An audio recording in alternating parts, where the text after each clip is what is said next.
चलिए अध्याय 2 कक्षा 10वीं का अध्याय 2 बहुपद। आज अपन बहुपद के बारे में पढ़ेंगे।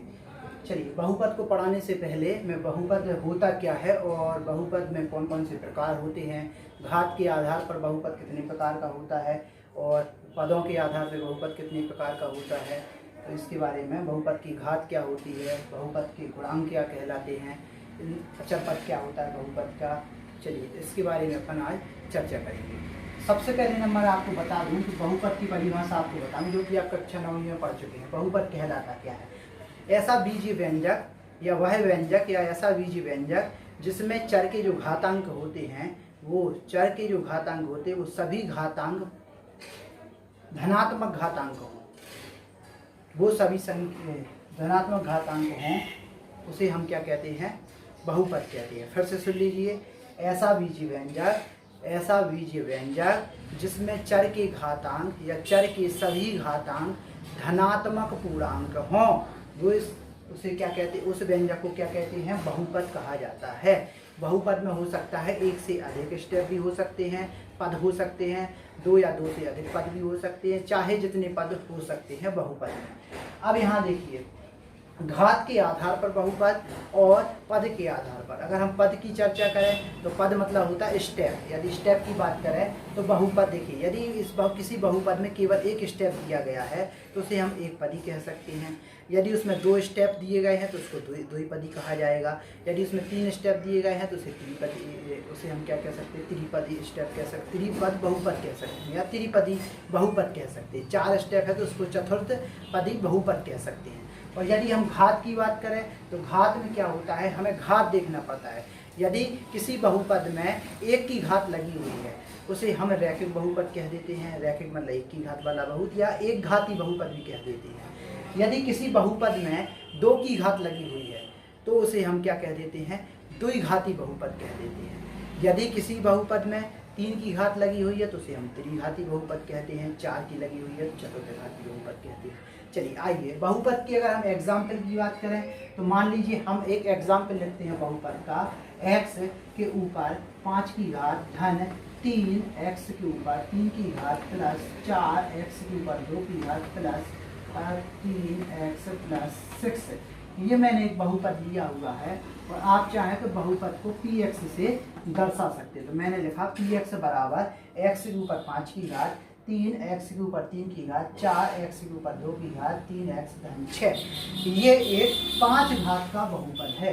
यदि इस बहुपद में हमसे पूछ लिया जाए कि भैया बताइए इस बहुपद की घात क्या है, तो आप बताइए इस बहुपद की आपको सबसे उच्चतम सबसे बड़ी घात क्या दिख रही है? आपको सबसे बड़ी घात इसमें क्या दिख रही है? 5 दिख रही है। तो आप कह सकते हो इस बहुपद की जो घात होगी, इस बहुपद की जो घात होगी वो घात कितनी होगी?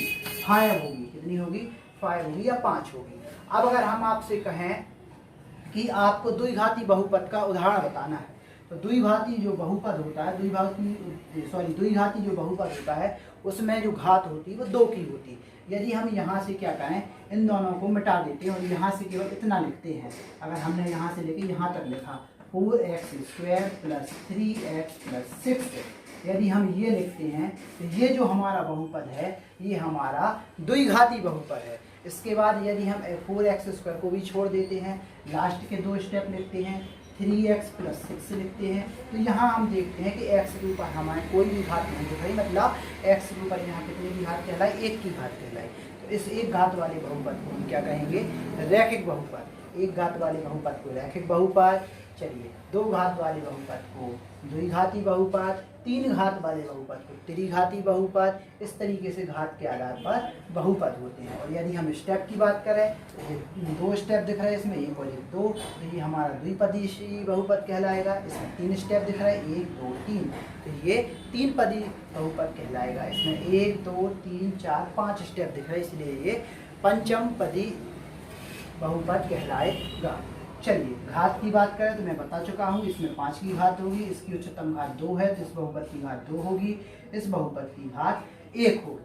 अब यदि हम द्विघाती बहुपद का व्यापक रूप की बात करें तो द्विघाती बहुपद का व्यापक रूप होता है ax² plus bx plus c। ये किसी भी द्विघाती बहुपद का व्यापक रूप है। और यदि हम द्विघाती बहुपद का व्यापक रूप है, यदि हम रैखिक बहुपद की बात करें तो रैखिक बहुपद का व्यापक रूप होता है ax प्लस b। ये भी रैखिक बहुपद का उदाहरण है। चलिए, अब यदि हम बहुपद के शून्यकों की चर्चा करें तो आपको मैं बता दूं कि यदि रैखिक बहुपद है तो रैखिक बहुपद जो है, इस रैखिक बहुपद का केवल एक शून्यक होता है। कितने शून्यक होते हैं इसमें? इसमें केवल एक शून्यक होते हैं। ऐसा इसलिए है क्योंकि इस बहुपद में x की जो घात है वो 1 की है, और यदि इसको हम हल करते हैं तो हमें x का केवल एक मान प्राप्त होगा। इसीलिए इस बहुपद का शून्य कितना होगा? 1 होगा। और यदि हम द्विघाती बहुपद की बात करें तो द्विघाती बहुपद के दो शून्यक होते हैं। पहले शून्यक को अल्फा बोला जाता है, इसके दो शून्यक होते हैं, अल्फा, और दूसरा क्या बोला जाता है? बीटा। इसको अल्फा बोलते हैं, इसको बीटा बोलते हैं। तो द्विघाती बहुपद के कितने शून्यक होते हैं? 2, अल्फा और बीटा। क्यों होते हैं? क्योंकि 2 की घात है। त्रिघाती बहुपद के कितने शून्यक होते हैं? 3 शून्यक होते हैं। और चतुर्थ घात के 4। जितने घात होंगे उतने घात का बहुपद होगा, जितने घात का बहुपद होगा उतने उसके शून्यक होंगे। स्वाभाविक बात है, 2 घात का बहुपद तो 2 शून्यक होंगे, 1 घात का बहुपद है 1 शून्यक होगा, और यदि 3 घात का बहुपद तो उसके शून्यक क्या होंगे? 3 होंगे। चलिए, इस तरीके से हम शून्यक बता सकते हैं, घात बता सकते हैं, ये बता सकते हैं। व्यापक समीकरण हो गया द्विघात बहुपद का, ये हो गया। अब अगर हम शून्यकों के योगफल की बात करें और शून्यकों के गुणनफल की बात करें तो इस द्विघाती, ये हमारा द्विघाती बहुपद का व्यापक रूप है। इस द्विघाती बहुपद के यदि हमें शून्य की बात करें तो हमें 2 शून्यक प्राप्त होते हैं, एक अल्फा और एक बीटा। तो हम देखते हैं, यदि हमसे शून्यकों के योगफल के बारे में बोला जाए तो हम कहते हैं कि शून्यकों का जो योगफल होता है वो होता है अल्फा प्लस बीटा बराबर -b/a। ये हमारा शून्यकों का योगफल है। द्विघाती बहुपद के शून्यकों का योगफल है -b/a। और गुणनफल क्या होगा? अल्फा इंटू बीटा बराबर c/a। ये हमारा शून्यकों का गुणनफल है, c/a। यदि बहुपद हमारा क्या है? द्विघाती है तब। तो मैंने आपको बहुपद के बारे में, बहुपद की परिभाषा बता दी। एक बार फिर से रिवाइज कर दूं। ऐसा बीजी व्यंजक जिसके जो घातांक होंगे वो कैसे होंगे? धनात्मक पूर्णांक। हाँ, एक चीज़ और आपको बता दूं, बहुपद हम उसे कहते हैं यदि यहाँ जो हमें जो यहाँ जो हमारे लिए जो घातें दिख रही हैं, ये जो बहुपद की घातें हैं, यदि ये धनात्मक हैं, यदि घातें धनात्मक हैं यदि, तब तो वो बहुपद होगा। एक चीज़ आपको बता दें, जितनी भी ये घातें देखी हुई हैं, यदि ये धनात्मक पूर्णांक हैं तब तो ये बहुपद होगा। यदि गलती से भी, धोखे से भी यहाँ इन घातों में कहीं भी माइनस चिन्ह लगा दिया जाए तब इसे हम बहुपद नहीं कह सकते। या इसकी घात बटे में भी हो जाए, मान लीजिए यहाँ हमने लिख दिया 5/3, तब भी इसे हम क्या नहीं कह सकते? बहुपद नहीं कह सकते। बहुपद की शर्त है कि जो इसकी घातें हों वो क्या होनी चाहिए? धनात्मक पूर्णांक होनी चाहिए, ऋणात्मक में नहीं होना चाहिए। चलिए, और अगर हम बात करें इनके गुणांकों की तो इसमें गुणांक में कुछ नहीं है। अगर हम गुणांकों की बात करते हैं तो हम देखते हैं, यदि हम गुणांकों की बात करें तो गुणांक के पहले गुणांक क्या कहलाता है? गुणांक का मतलब होता है जो गुणा में लिखा हुआ है। यदि हम यहाँ देखें, इसका अचर पद हमारा 6 है, x का गुणांक अगर हमसे पूछा जाए तो 3 है, x स्क्वायर का गुणांक पूछा जाए तो 4 है, एक्स क्यू का गुणांक पूछा जाए तो 3 है, और 5 का x के ऊपर 5 की घात का गुणांक पूछा जाए तो यहाँ कुछ नहीं लिखा, मतलब 1 है। तो इस तरीके से गुणांक हो जाएंगे। अब जरूरी नहीं है कि यहाँ सब जगह प्लस मैंने लगा दिया, सभी जगह प्लस हो सकता है, यहाँ माइनस भी हो, यहाँ माइनस भी हो सकता है। अच्छा, एक चीज़ और बता दूँ आपको, यदि कोई एक बहुपद दे दिया जाए, एक छोटा सा मान लीजिए यही बहुपद दे दिया और हमसे पूछ लिया जाए कि निम्नलिखित में से कौन सा इसका शून्यक है, पहचानिए, तो शून्यक पहचानने का सबसे अच्छा तरीका है, यदि हमें ये बहुपद दिया गया है और हमें ऑब्जेक्ट में A B C D करके 1 2 3 4 करके दिए गए हैं और हमसे कहा इसमें से पहचानो ये इसका कौन सा शून्यक है, 1 है कि 2 है कि 3 है, इसका शून्यक क्या है।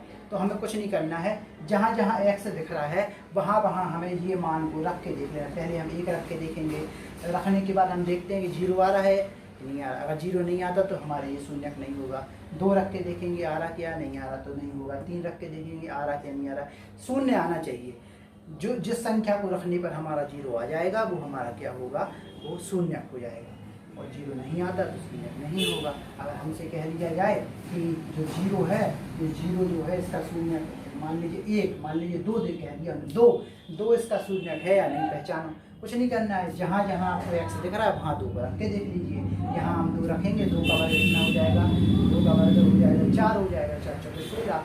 और यहाँ रखेंगे कितना हो जाएगा, 3 दूनी 6 हो जाएगा। सबको जोड़ दो, हमारा 0 हो रहा नहीं, हो रहा 0 के बराबर नहीं है, तो हमारा शून्यक नहीं। इस प्रकार से मैंने बहुपद के बारे में आपको जितनी भी डिटेल थी वो मैंने आपको बहुपद के बारे में बता दिया है। अगली जो नेक्स्ट वीडियो आएगी उसके बारे में अपन बहुपद की प्रश्नावली के बारे में चर्चा करेंगे और सवाल के लिए चलेंगे। इस वीडियो को आप अच्छी तरीके से समझ लीजिए, पढ़ लीजिए, और हो सकता है तो इस वीडियो को आप 1-2 बार रिवाइज करके देख लें, जिससे बहुपद के बारे में जो भी आपके डाउट है वो क्लियर हो जाए।